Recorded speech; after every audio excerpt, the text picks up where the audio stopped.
Hello, welcome back. Today we are going to discuss a new topic, which is incentives and teams. So, what is it? So, we will consider a contracting situation where each of multiple agents are taking hidden actions. A principal may or may not play a role. So, there are multiple agents, and they are writing a contract together. Imagine there is some sort of joint venture or team of partners. So they want to work together, and they will produce a joint product. So the problem here is individual performance is not measured, but only the team performance is.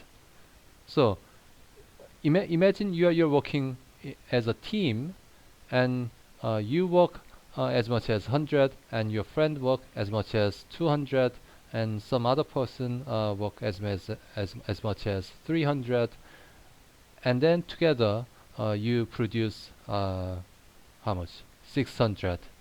But the problem is individual effort is not observable. It's not contractable.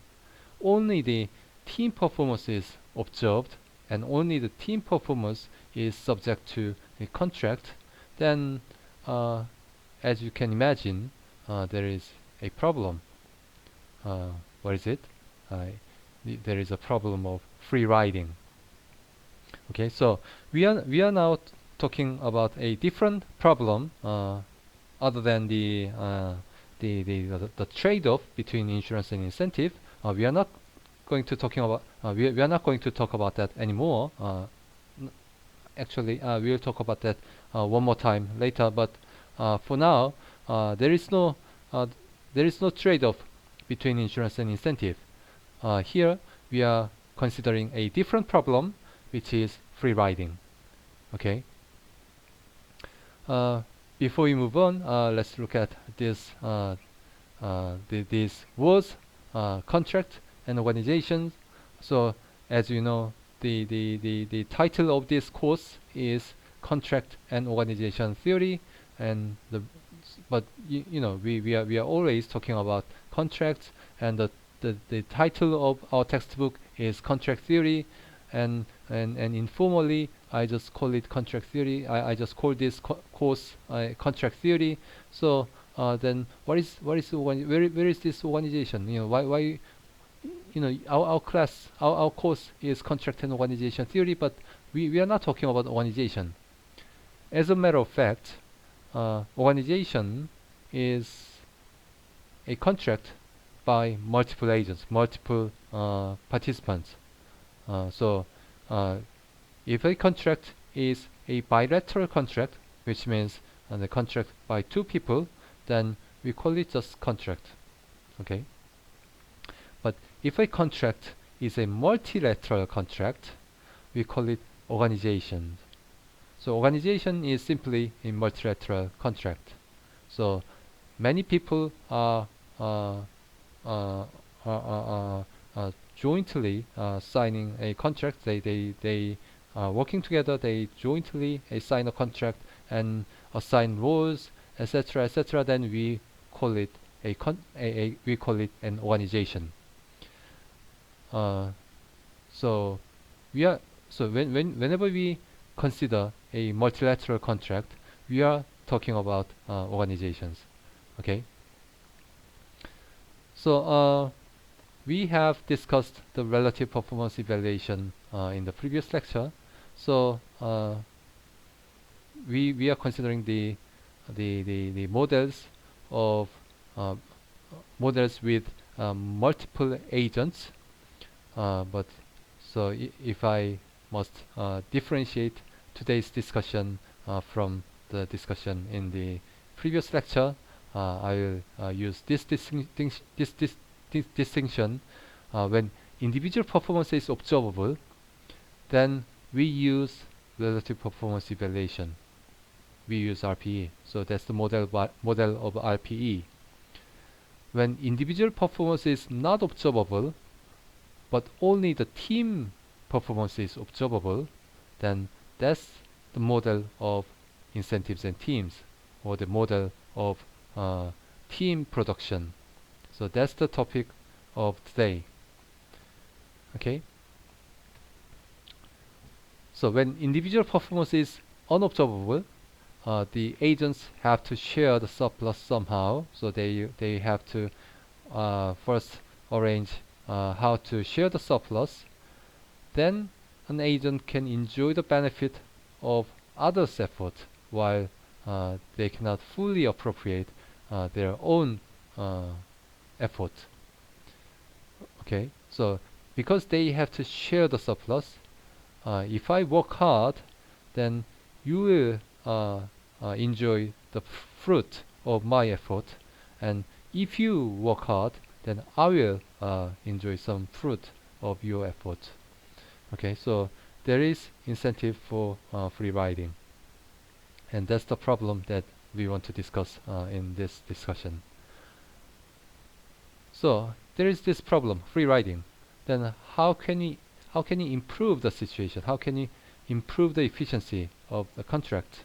Uh, we can introduce this budget breaker. Uh, then we can improve the efficiency. So by introducing a budget breaker, the agents can be organized to exert more effort. As a matter of fact, they can uh, arrange they can implement the first best level of effort. Okay, so that's what we are going to see in this discussion. So this is the model of a team production. So there are n agents.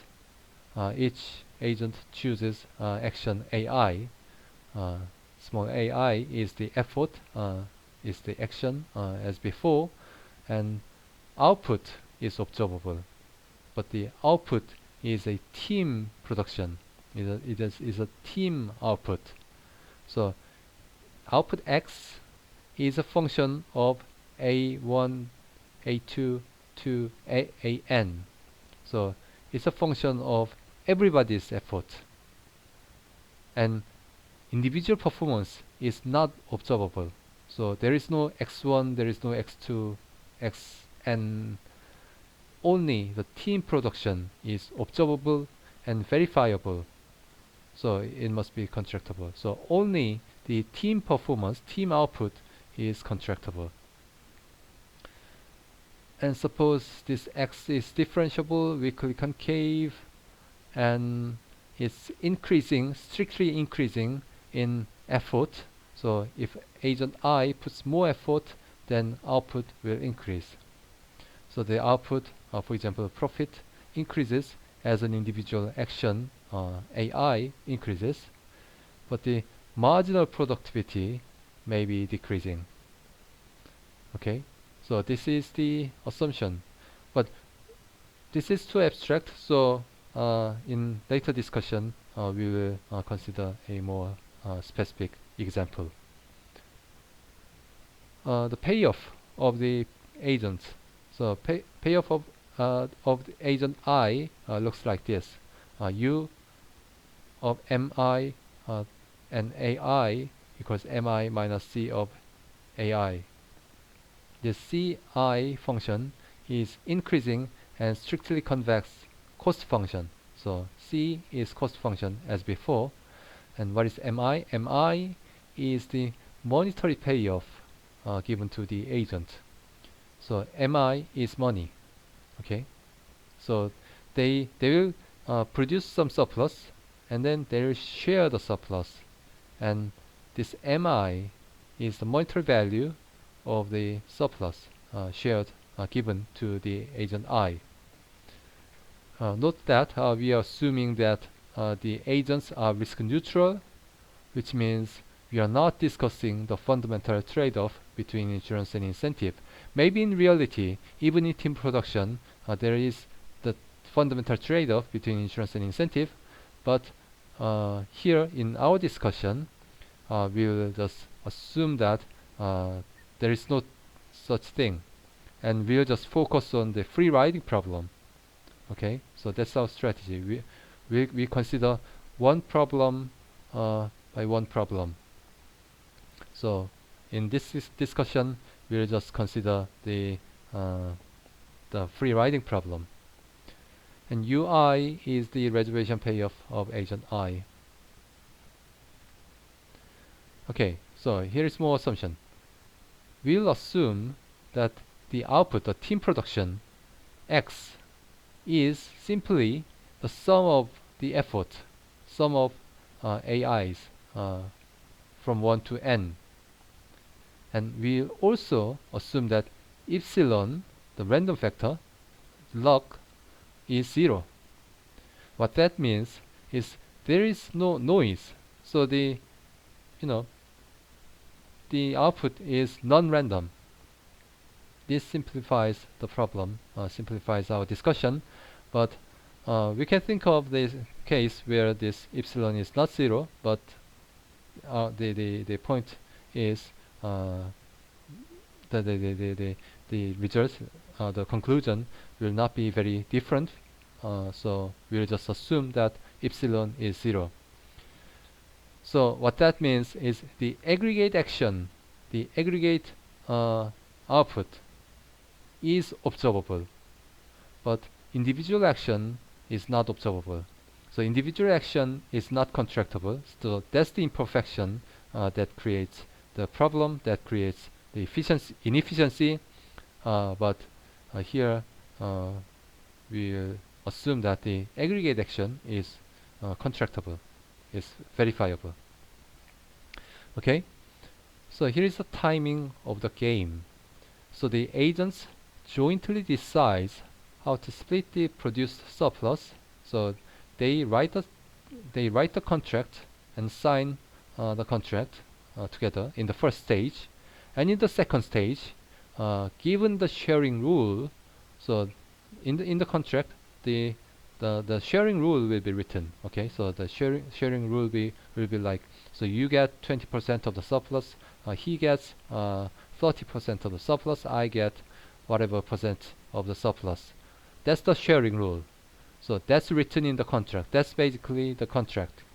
So given this contract, each agent independently decides how much effort to put.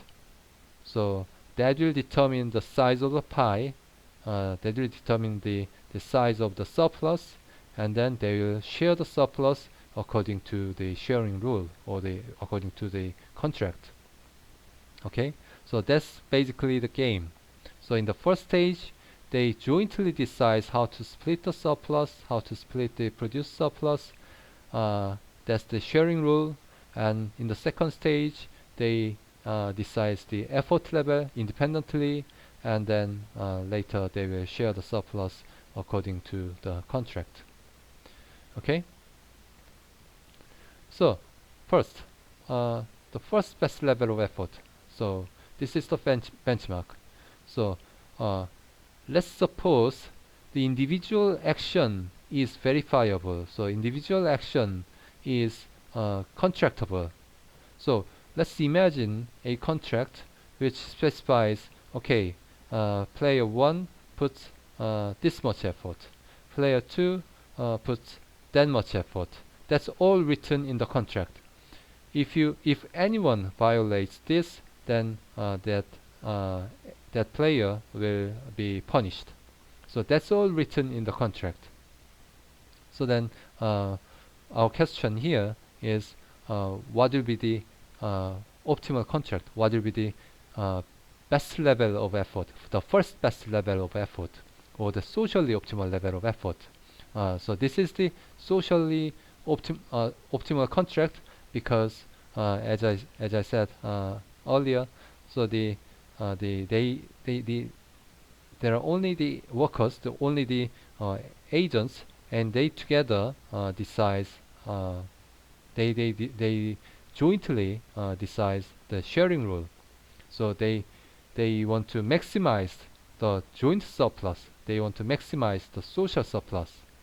Okay, and by considering this problem, we can learn what the socially optimal level of contract, socially optimal level of effort is. So Okay, so we want to maximize the social surplus, which looks like this: summation, the sum of mi minus c of ai. So mi minus c of ai is the individual utility or individual payoff, and we sum it over I. Okay, and then we maximize this social surplus by choosing a1 to an. So this is the problem, and there is a constraint. The constraint is sum of mi must be same with x. What is x? X is the surplus produced. So on the left hand side of this equation, we have the sum of monetary payoffs of the agents, and on the right hand side we have the surplus, the total surplus. So what does this constraint mean? So this constraint means that there is no waste. So they share the surplus and they leave no waste. They leave no surplus. So the the shared surplus is same with the produced surplus. So that's the meaning of this constraint, meaning of this equation. Sum of mi equals x. And this assumption is called budget balance assumption or budget balance constraint. So later in our discussion, we'll also call it budget balance constraint or budget balance assumption.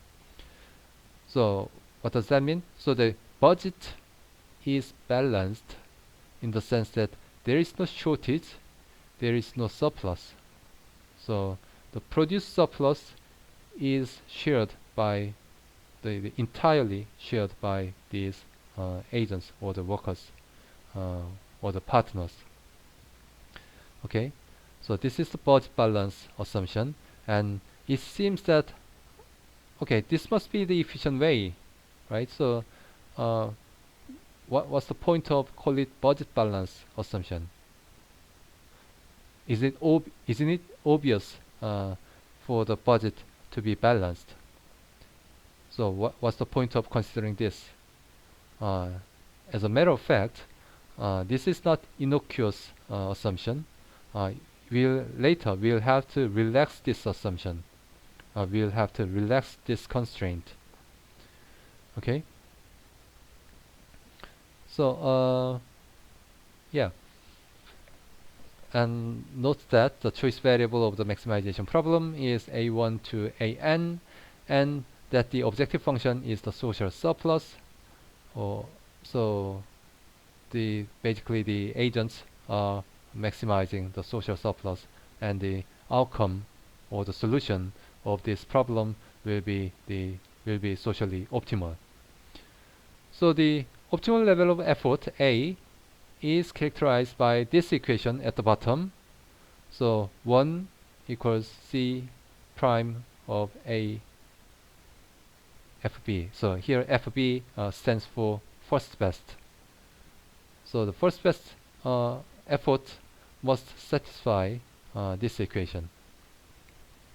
So we have seen this equation. So on the left hand side we have the marginal benefit of effort, and on the right hand side we have the marginal cost of effort.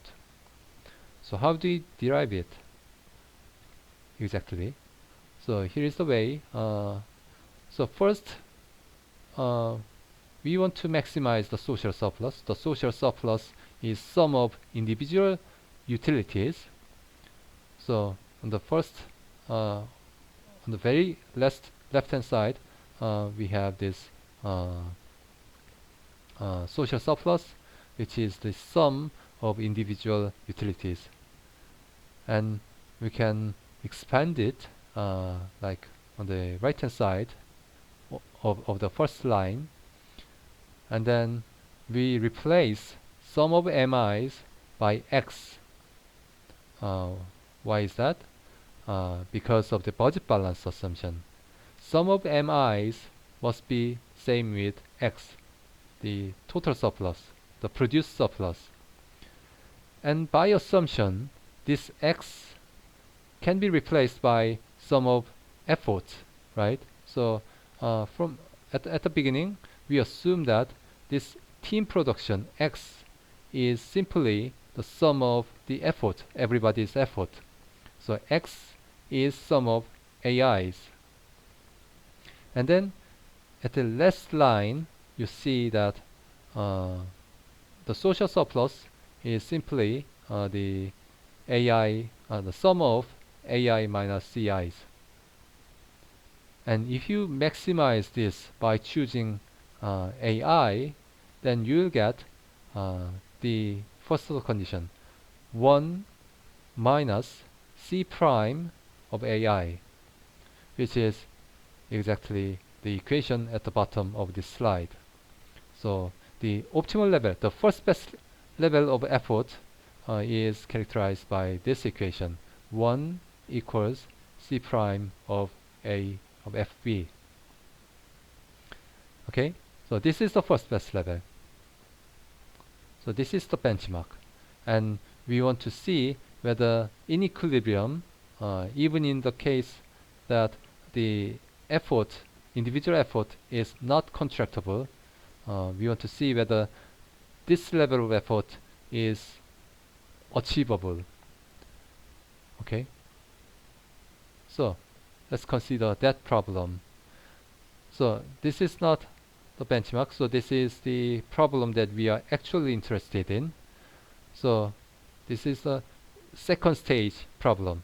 In the second stage, each agent choose the effort to maximize his or her own utility without considering others. So mi minus ci is the utility of agent I, and agent I chooses AI to maximize the utility of himself or herself. And there is constraint. So here's the constraint looks like this, mi equals si times x. So what is si? Si is the share that allocated to agent I. So it's like in the contract, it's written that Si much of surplus will be given to agent I, and Sj much of surplus will be given to agent J. So that's written in the that's written in the contract. So the monetary payoff, the money given to agent I will be Si times X, and all SI's must be greater than or equal to 0, and if you sum them up, then they must be 1, right? So sum of SI's equals 1, and this assumption, the sum of SI equals 1, implies budget balance. So this sum of SI equals 1 is the same assumption, basically the same assumption to the assumption that we saw in the previous slide, which we called budget balance assumption or budget balance constraint. Okay, and each individual maximizes his or her own utility without caring, without considering about others' utility. What that means is there is positive or negative externalities, but each individual does not care about these externalities. In this example, in this case, actually there is positive externality, right? So if I work hard, then you will benefit. My teammate will benefit by my effort, but I don't care. So there is positive externality, but I do not internalize it. I do not consider it. So I only consider my utility. So that's the case in this problem, and the optimal level of effort, or the equilibrium level of effort, A, will be characterized by the equation at the bottom, which is Si equals C prime of A SB. Here SB stands for second best. So how do you get this? So mi minus ci is the utility of agent I, and because mi is si times x, and because x is sum of everybody's effort, we can write the expected utility of the agent like this at the bottom. So the si times sum of aj's minus c of ai's. So if you differentiate this with respect to ai, then there is one ai in the summation, right? So in the sum, in the sigma of aj, there is one ai. So if you differentiate this objective function with respect to ai, then we will have si minus c prime of a. So that's exactly the equation at the bottom. So this is the first order condition of maximization for agent I. Okay. So that was the second stage problem, and now we move on to the first stage problem. So the given the individual action schedule, Si equals Ci prime of AISB. So this is the basically the IC constraint. This is the best response of the agent I, which means in the first stage this is regarded as the incentive compatibility constraint. So this is the IC constraint in the first stage. They jointly determined the sharing rule Si to maximize the joint surplus. Okay, in the first stage, they want to maximize the joint surplus. They write the contract, they design the contract to maximize the joint surplus. But here, they have to consider this IC constraint, and they can only decide the sharing rule. They cannot determine the effort level directly because effort is not contractable. They can only see the team performance or the team product, but not individual performance. So this is the first stage problem, but we'll not solve this problem because there is no point. We already have a conclusion. We already know that this second best effort level is smaller than first best effort level. So what that means is, regardless of how we decide this sharing rule, the second best level of effort is strictly smaller than the first best effort level because let's just consider this the IC constraint Si equals C prime of AI. So here on the left hand side we have Si, which must be smaller than or equal to 1. So the marginal benefit of putting effort is smaller than 1. But in the first best case,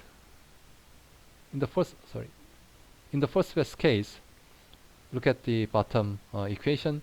So in the first best case, the marginal benefit is 1.